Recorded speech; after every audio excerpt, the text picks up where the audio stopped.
Hello दोस्तों, आज हम जानने वाले हैं एएनएम मिडवाइफ पोस्ट के बारे में, जिसको जो है सीआरपीएफ वालों ने कैंसिल कर दिया था। हेड कांस्टेबल के लिए ये पोस्ट थी। क्यों कैंसिल कर दिया था, क्या रीजन थे इसको कैंसिल करने के लिए, और क्या आपकी पोस्ट जो है वो कैंसिल हो सकती है या नहीं हो सकती है इस वैकेंसी के रिगार्डिंग, तो ये सब हम जानने वाले हैं इस वीडियो में। तो वीडियो स्टार्ट करने से पहले आप हमारे चैनल को जो है वो सब्सक्राइब कर लो, नोटिफिकेशन बेल को प्रेस कर लो, ताकि नोटिफिकेशन जब भी आए हमारी वीडियो की तो वो आपको पता चल जाए। और इस वीडियो को जो है लाइक कर देना, शेयर कर लेना। चलिए स्टार्ट करते हैं इस वीडियो को। तो जैसा कि आप सब जानते हैं, सीआरपीएफ पैरामेडिकल स्टाफ रिक्रूटमेंट 2020 की जो वैकेंसी थी 789 पोस्ट के लिए, उनमें जो है काफी सारी पोस्ट दी गई थी, जिसमें से एक पोस्ट थी हेड कांस्टेबल एएनएम मिडवाइफ की। तो उस पोस्ट को जो है वो कैंसिल कर दिया गया था। उसके जो फिजिकल होने वाले थे उससे पहले ही एक नोटिस निकाला गया था उसके रिगार्डिंग। जो भी बच्चे उसके बाद भी फिजिकल देने गए थे तो उन्हें मना कर दिया गया था कि ये जो पोस्ट है वो कैंसिल हो चुकी है। तो वो जो बच्चे थे काफी निराश हुए थे, तो उन्होंने मेरे से पूछा भी था उस वक्त। उस टाइम मेरे को वीडियो बनाने का समय नहीं मिला, बट अभी जो है मैं इसके रिगार्डिंग आपको इन्फॉर्मेशन दे देता हूँ। तो सबसे पहले हम ये जानेंगे कि जो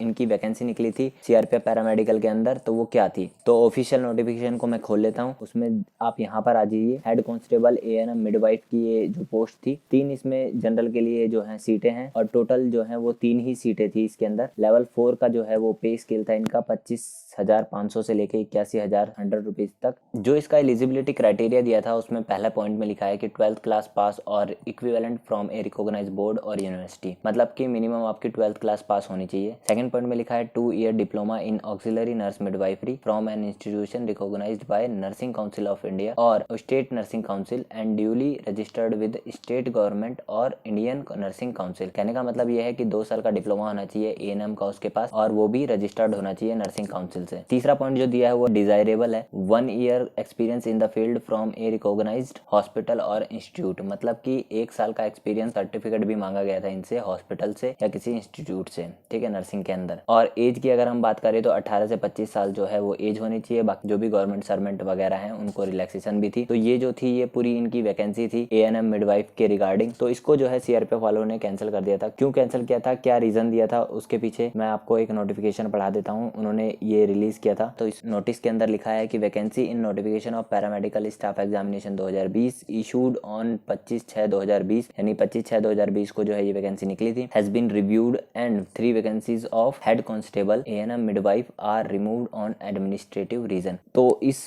नोटिफिकेशन में जो लिखा है यही लिखा है कि 3 वैकेंसी जो है वो कैंसिल कर दी गई थी हेड कांस्टेबल पोस्ट वाली जो थी एएनएम मिडवाइफ की, एडमिनिस्ट्रेटिव रीजन की वजह से। तो एडमिनिस्ट्रेटिव रीजन बेसिकली सभी दे देते हैं, चाहे वो एसएससी हो, चाहे सीआरपीएफ हो, चाहे कोई भी कंडक्ट करा रहा है एग्जाम। अगर उन्हें कोई पोस्ट कैंसिल करनी होती है वो एडमिनिस्ट्रेटिव रीजन लिख देते हैं। इसमें कुछ भी रीजन हो सकता है, या तो ये भी हो सकता है कि वो पोस्ट जो थी वैकेंट वो नहीं है वैकेंट किसी वजह से, या फिर ये हो सकता है कि बहुत कम बंदों ने जो है इस पोस्ट के लिए अप्लाई किया हो तो इस वजह से ये वैकेंसी को कैंसिल कर दिया हो, या फिर उनका ऑफिस का कोई रीजन होगा जिस वजह से ये पोस्ट को कैंसिल कर दिया गया है। बिल्कुल एग्जैक्ट रीजन जो है वो सीआरपीएफ भोपाल वाले ही बता सकते हैं और कोई नहीं बता सकता।